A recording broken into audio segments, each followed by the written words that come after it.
Isso aí. Eu vou fechar minha câmera, que daí fica só o expositor. Vou iniciar uma leitura. Benevolência. Evangelho, capítulo 15, item 7. Traduzindo benevolência, por favor, de equilíbrio nas relações humanas. Vale confrontar as atitudes infelizes como os obstáculos pesados que afligem o espírito na caminhada terrestre. Aprendamos a sinonímia de ordem moral, no dicionário simples da natureza. Crítica destrutiva, labareda sonora. Azedume, estrada barrenta. Irritação, atoleiro comprido. Indiferença, garoa gelada. Cólera, desastre à vista. Calúnia, estocada mortal. Sarcasmo, pedrada a esmo. Injúria, espinho infecto. Queixa, repetida, tiririca, renitente. Conversa desnecessária, vento inútil. Paro por aqui. Consegue entrar ali? Eu estou admitindo. Tá. Então, nós vamos elevar o nosso pensamento à espiritualidade no processo de buscar a compreensão das tecnologias. Ora elas funcionam, ora não, daí depois vamos tentar identificar o que houve, se conseguirmos. Pedimos à espiritualidade que inspire-nos nesse novo andar de divulgação e de aproximação com a realidade do espírito, já na presente existência.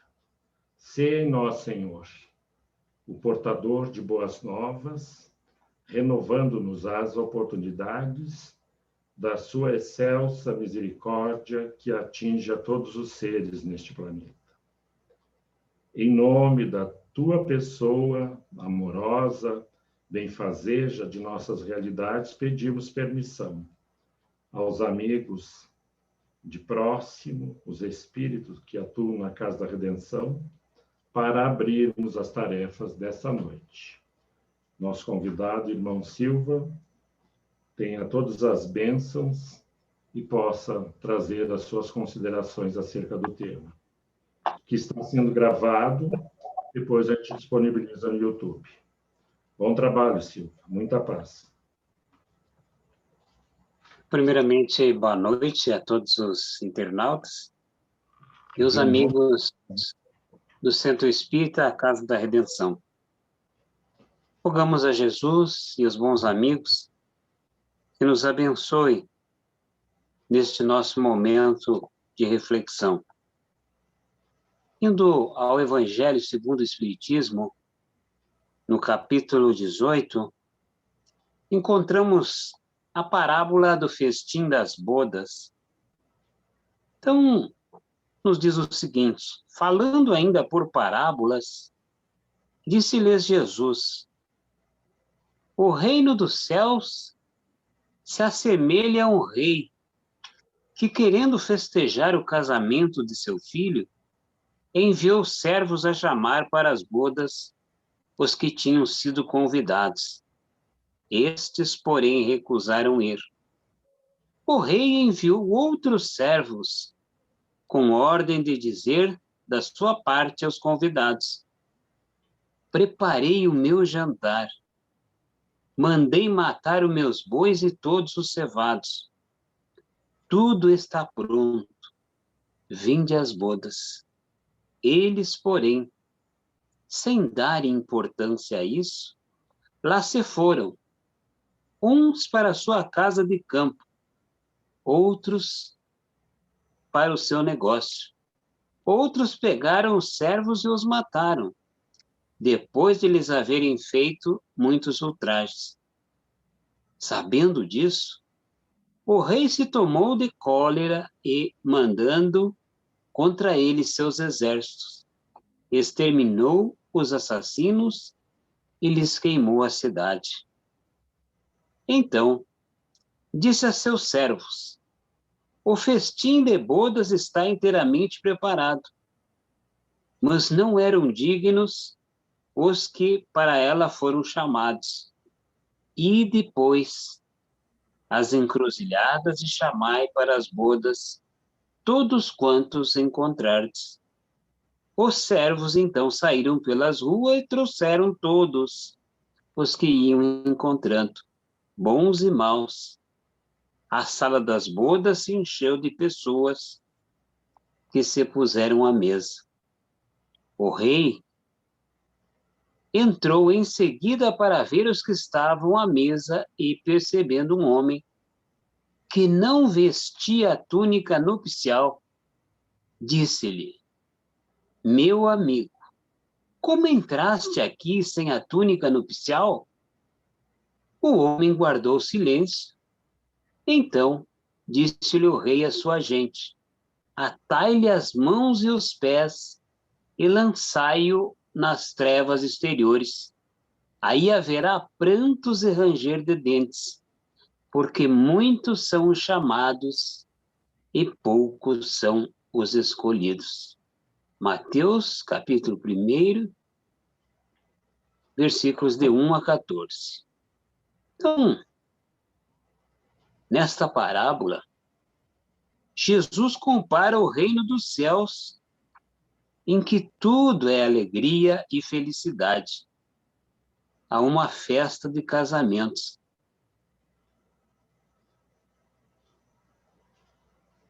Pelos primeiros convidados, ele se refere aos hebreus, que foram os primeiros chamados por Deus para conhecimento de sua lei. Os enviados do Senhor são os profetas, que vinham exortar e seguir o caminho da verdadeira felicidade. Suas palavras quase não eram ouvidas. Suas advertências eram desprezadas. Muitos foram mesmo massacrados como servos da parábola. Os convidados que recusam o convite, sob o pretexto de ir cuidar de seus campos e de seus negócios, simbolizam as pessoas mundanas que, absorvida pelas coisas terrenas, se mantêm indiferentes às coisas celestiais. Era a crença comum entre os judeus daquela época que a nação deles devia conquistar a supremacia sobre todas as outras. Com efeito, Deus não havia prometido a Abraão que a sua posteridade cobriria a terra inteira. Mas, como sempre, tomando a forma pelo fundo, eles acreditavam tratar-se de uma dominação efetiva e material. Antes da vinda do Cristo, com exceção dos hebreus, todos os povos eram idolatras e politeístas. Se alguns homens superiores ao vulgo conheceram a ideia de unidade divina, essa ideia permaneceu em estado de sistema pessoal, não sendo aceita em parte alguma como verdade fundamental, a não ser por alguns iniciados que ocultavam seus conhecimentos sob o véu misterioso e impenetrável às massas. Os hebreus foram os primeiros a praticar publicamente o monoteísmo. É a eles que Deus transmite a sua lei, primeiramente por Moisés, depois por Jesus. Foi daquele pequeno foco que partiu a luz destinada a espalhar-se pelo mundo inteiro, a triunfar do paganismo e a dar a Abraão a posteridade espiritual, tão numerosa quanto as estrelas do firmamento. Os judeus, porém, repelindo de todo a idolatria, haviam desprezado a lei moral para se dedicarem à prática mais fácil do culto exterior. O mal chegara ao cúmulo. A nação, além de escravizada, estava dilacerada pelas facções e dividida pelas seitas. A própria incredulidade havia penetrado o santuário. Foi então que apareceu Jesus, enviado para chamar a observância da lei, para lhes rasgar os horizontes novos da vida futura. Dos primeiros a ser convidados para o grande banquete da fé universal.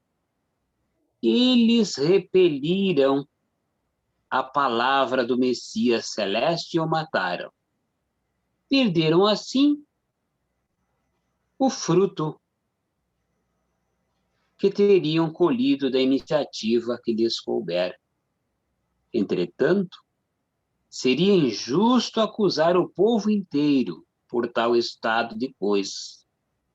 A responsabilidade cabia principalmente aos fariseus e aos saduceus, que sacrificaram a nação pelo orgulho e o fanatismo de uns e pela incredulidade de outros. São eles, pois, sobretudo, que Jesus identifica nos convidados, que se recusaram a comparecer ao festim de bodas. Depois acrescenta: vendo isso, o Senhor mandou convidar a todos os que fossem encontrados nas encruzilhadas, bons e maus. Queria dizer desse modo que a palavra ia ser pregada a todos os outros povos, pagãos e idolatras, e estes, aceitando-a, seriam admitidos ao festim, em lugar dos primeiros convidados. No entanto, não basta ser convidado, não basta dizer-se cristão, nem sentar-se à mesa para tomar parte do banquete celestial. É preciso, antes de tudo, e sob a condição expressa, estar revestido da túnica nupcial, isto é, ter pureza de coração e praticar a lei segundo o Espírito. Ora, a lei está toda inteira nessas palavras: fora da caridade não há salvação.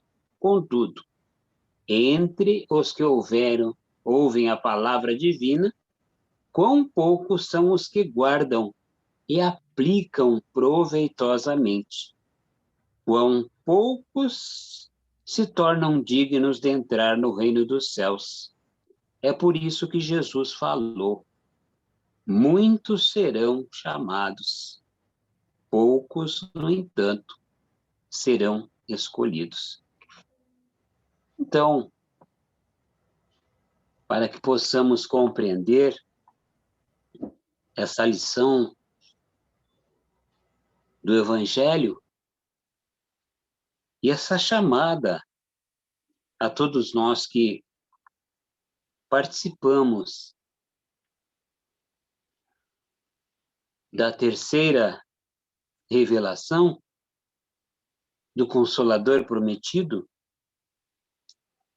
e nos consideramos espíritas. Será realmente que estamos tendo esta pureza de coração? Estamos realmente buscando vestir, dentro dessa linguagem de Jesus, que usou dessa parábola para trazer o exemplo do pai que fez aquela festinha, festa de casamento, simbolizando para todos nós a entrada no reino dos céus? Recentemente, num grupo de participação, conversávamos a respeito da condição da nossa fé raciocinada, da transição, não só do momento presente, mas dessa transformação íntima que dentro de um processo gradativo, creio que estamos em busca dessa conquista. E aí poderíamos dizer, fora da caridade não há salvação. Fora de Jesus, parafraseando, não há salvação. Caridade, bem sabemos que, interpretado como entendia Jesus, significa a benevolência para com todos, a indulgência para com as imperfeições do próximo e o perdão das ofensas. Será que nós temos sido benevolentes para com todos ou somente com aqueles que, muitas vezes, dentro de um processo de relacionamento, nós temos simpatia? Será que estamos sendo indulgentes, assim como foi Jesus, sem fazer nenhum julgamento, e também esses espíritos excelsos que, conhecendo as nossas imperfeições e esse caminho de aprimoramento?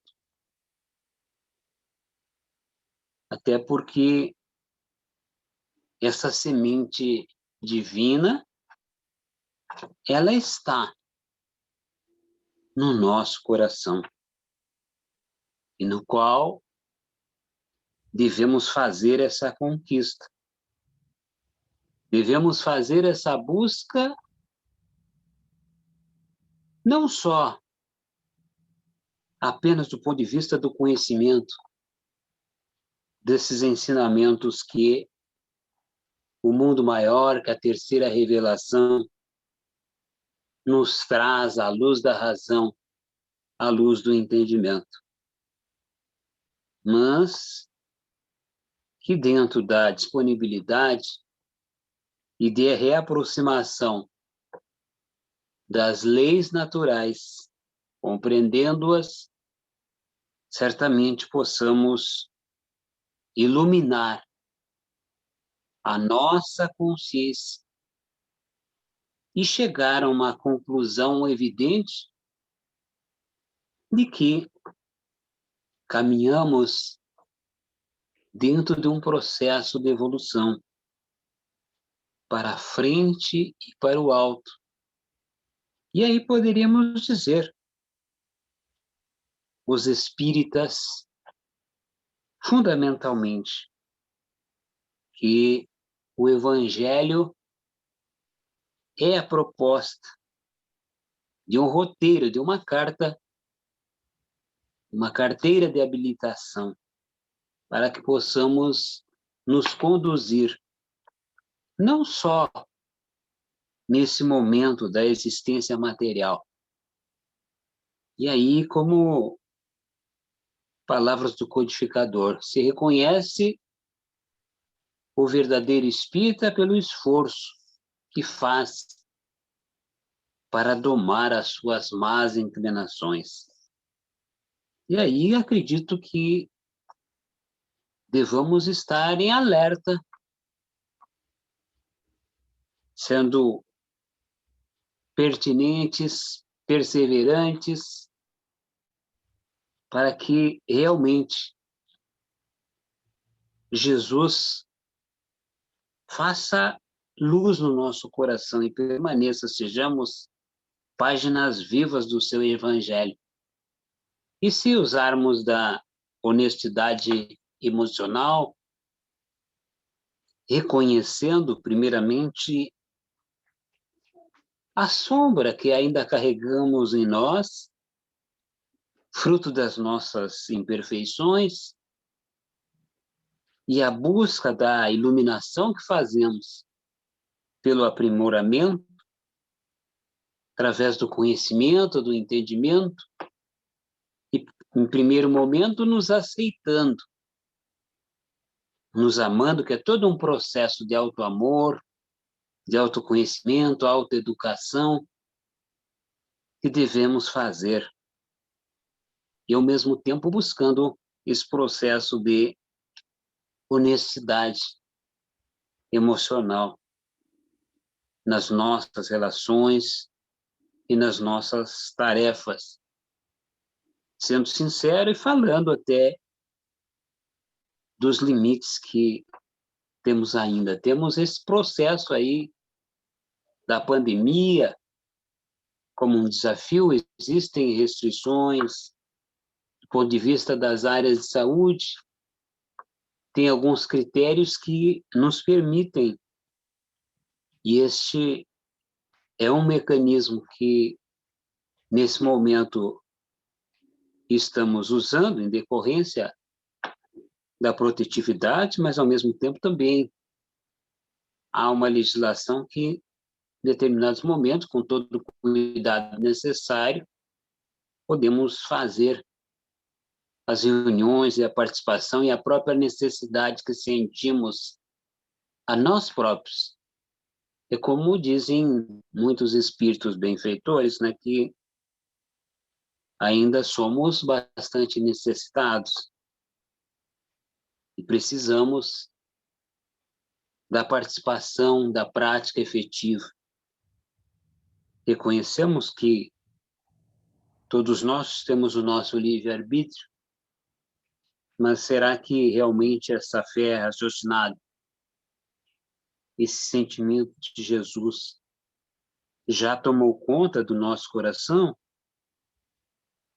né, devido a várias circunstâncias que nós sabemos, né, que às vezes a gente está dentro do movimento, mas está muito mais, às vezes, com o pé fora das tarefas, do compromisso, não só com a casa espírita, mas conosco mesmo, para podermos prosseguir adiante, porque sabemos que os espíritos benfeitores necessitam da nossa participação aqui no plano material, ainda que com os limites que tenhamos, mas é importante que a gente reflita realmente se o Evangelho de Jesus, se as lições, se as leis já começaram a introjetar-se em nossa mente, em nosso coração, e realmente esse desejo já começou a tomar conta do nosso coração. Assim como Jesus conversou com Pedro: Pedro, você me ama? Quantas vezes Jesus perguntou e sabia, né? Será que a gente não está ainda nesse processo figurativo? Nós encontramos no livro de Humberto de Campos, pela lavra de Chico Xavier, a história de Custódio Saquarema, um jovem inteligente que cresceu, se formou em advocacia. Primeiro, não podia, tinha sensibilidade mediúnica, não podia atender às atividades. Depois, estudou, cursou advocacia, começou a fazer a sua projeção constantemente, mas ele tinha aquele problema, né, de uma pequena preguiça e certamente uma obsessão sutil na sua vida. Mas constantemente ele era convidado. Primeiro ele teve que se formar, teve que se colocar na sociedade, e assim foi indo, teve que cuidar da vida, do casamento, cuidar dos filhos, da sua posição social. Custódio Saquarema. E aí a existência passou. Quando na senilidade também fora visitado pela mediunidade, Poxa, mas agora, né? E vinha aquele pensamento sutil. Agora, Custódio, já um homem já velho, o que os teus filhos vão pensar a respeito? Então, muito cuidado que nós devemos ter com o compromisso assumido, já não no plano físico, mas no plano espiritual, certamente a mediunidade e tantas outras tarefas que tenhamos que desempenhar. No momento, apenas 1 hora, 2 horas por semana, as atividades na casa espírita, né? É um compromisso conosco mesmo, porque muito mais nós recebemos do que damos. Então, quiçá que essa fé se galvanize no nosso coração, e não seja só apenas um crachá que usemos, né? Ah, você é espírita, né? Claro que nós temos defeitos, temos limitações, mas que sejamos honestos uns com os outros, e nesses instantes a gente possa estar telefonando, sabendo como é que está o amigo, se precisar de uma palavra de conforto. Quantas coisas, né? Porque o Espírito de Verdade nos diz: espíritas, amai-vos, o primeiro mandamento, instruí-vos, o segundo. Comecemos em nós próprios esse processo de auto-amor, porque ninguém vai dar aquilo que não tem por si, muitas vezes, né? Sabemos que a condição do autoabandono, muitas vezes, ainda é muito presente, que aquilo que fora lido na mensagem inicial, às vezes da intriga, das conversas, até mesmo maledicentes, e possam surgir em algumas das nossas atividades que tenhamos a capacidade de superá-las e compreender a tarefa que os bons amigos, aqueles que nos tutelam nas tarefas, nos inspiram, e que muitas vezes a gente acaba sucumbindo no caminho. Então, sabemos que muitos de nós seremos chamados. Será que estamos tendo a pureza de nosso coração? Estamos sendo verdadeiros, honestos? Porque temos que prestar conta à nossa consciência. Não precisamos fazer justificativas de explicações. Hoje eu não posso. E aí faz um rosário, que muitas vezes a gente está com uma negativa, com uma indisposição, sem vontade de exercer as nossas funções, as nossas tarefas. Então, precisamos rever, eu acho que cada um de nós, não adianta querermos tapar o sol com a peneira. Precisamos dessa honestidade emocional. Sobre um outro aspecto, falando da influência do Espiritismo no progresso. Então, lá no Livro dos Espíritos, na questão 798, o codificador pergunta se o Espiritismo se tornará crença comum ou ficará sendo partilhado como crença apenas para algumas pessoas. E os imortais nos respondem: certamente que se tornará crença geral e marcará nova era na história da humanidade, porque está na natureza e chegou o tempo que ocupará lugar entre os conhecimentos humanos. Terá, no entanto, que sustentar grandes lutas contra o interesse, mais contra o interesse do que contra a convicção, porquanto não há como dissimular a existência de pessoas interessadas em combatê-lo, umas por amor próprio, outras por causas inteiramente materiais. Porém, como virão ficar insolados seus contraditores, se sentirão forçados a pensar como os demais, sob pena de se tornarem ridículos. E aí,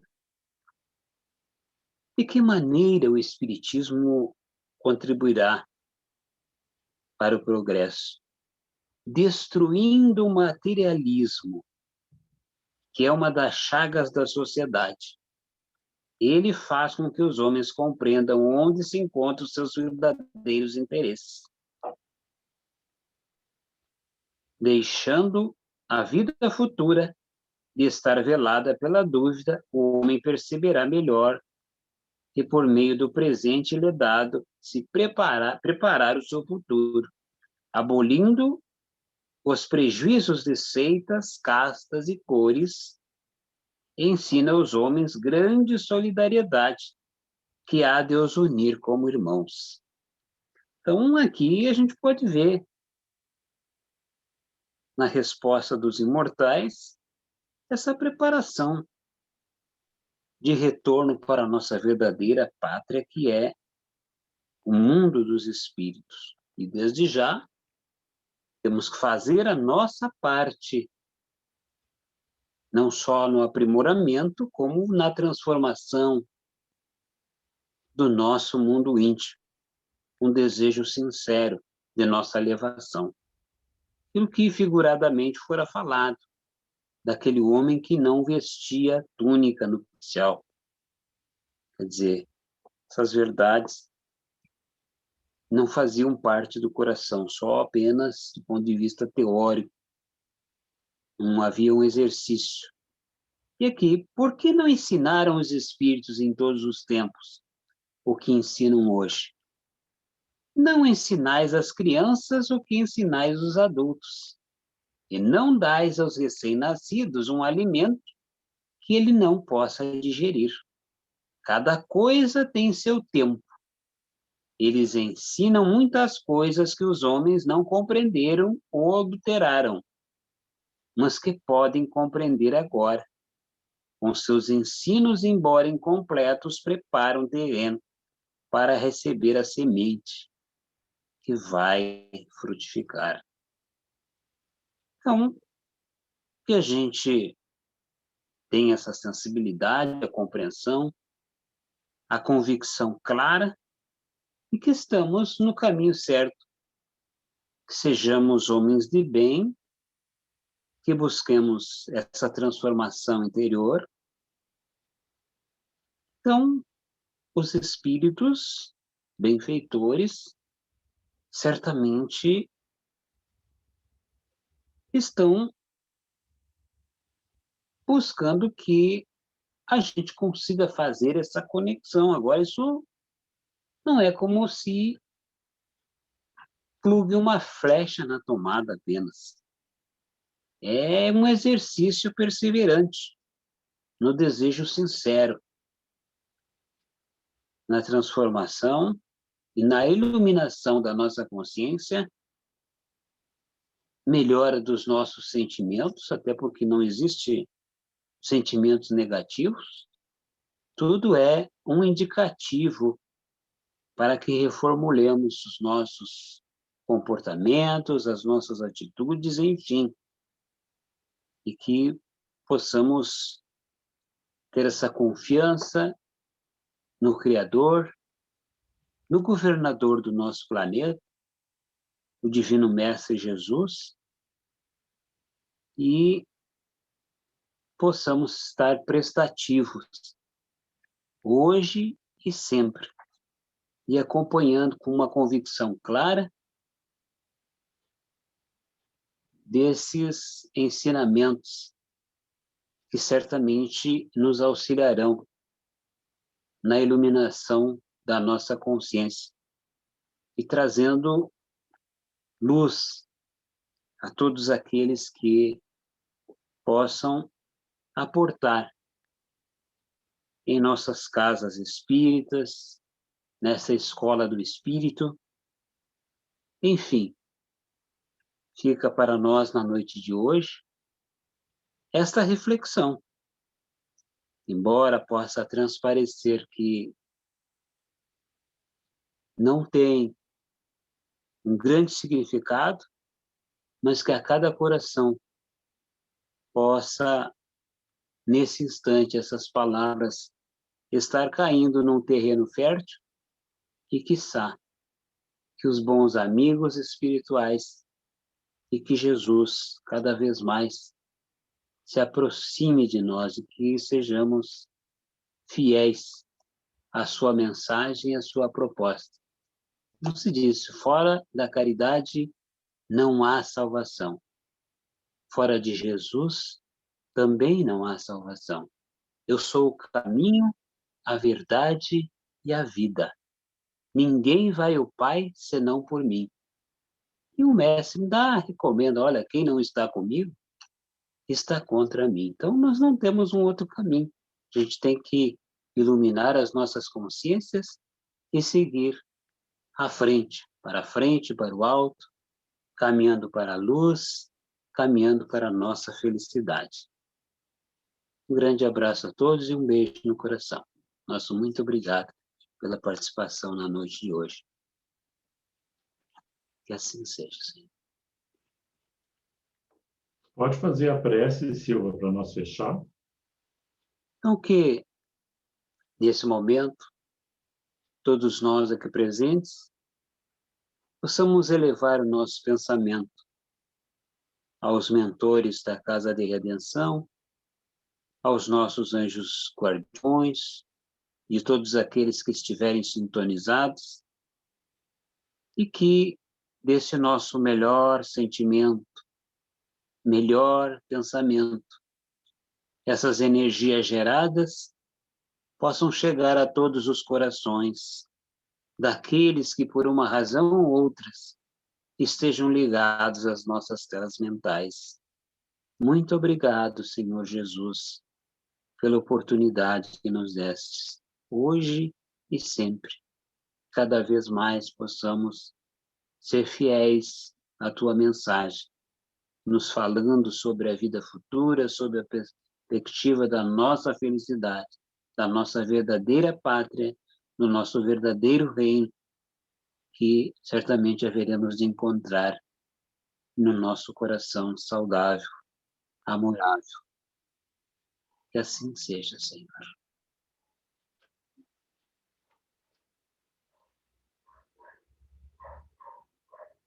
Gratidão, Silva, pelas reflexões.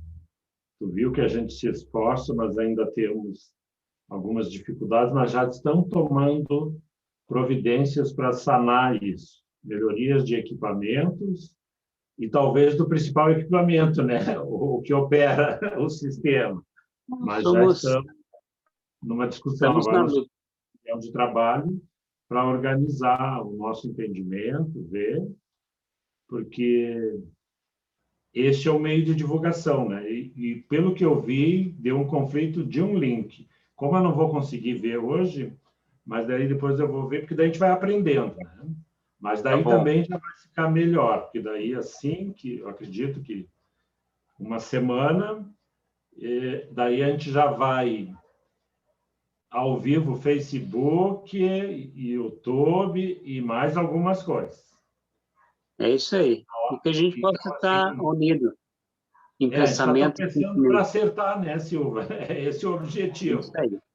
Tá bom. Tá certo? Dá um abraço para a filhota, que no final do mês ela vai fazer uma palestra para nós, né, no meados de março. Estou aguardando o teu calendário. Né? Tá bem, tá bem. Uns 6 meses, um ano, eu estou negociando o Rio de Janeiro. Sim.